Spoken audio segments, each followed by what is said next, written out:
August 5వ తారీఖున రాష్ట్ర వరంగల్ జిల్లాలో దళిత క్రిస్టియన్ ఐక్య వేదిక ఆధ్వర్యంలో కేంద్ర ప్రభుత్వ విధానాలకు వ్యతిరేకంగా 4 రోజుల మహాదీక్ష ప్రారంభమైంది.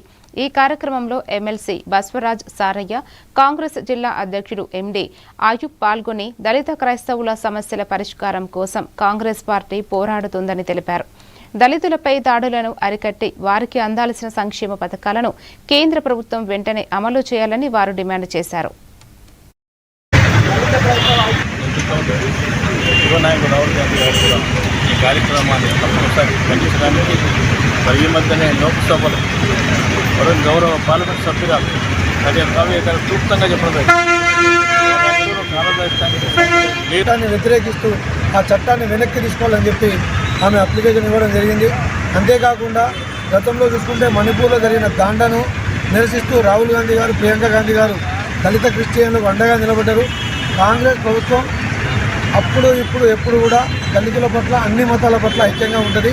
వారి వారి హక్కుల కోసం కాంగ్రెస్ పార్టీ జరుగుతున్న దాని వరంగల్ జిల్లా కేంద్రం పోచమైన్ సెంటర్లో దీక్ష ప్రారంభం చేయడం జరిగింది.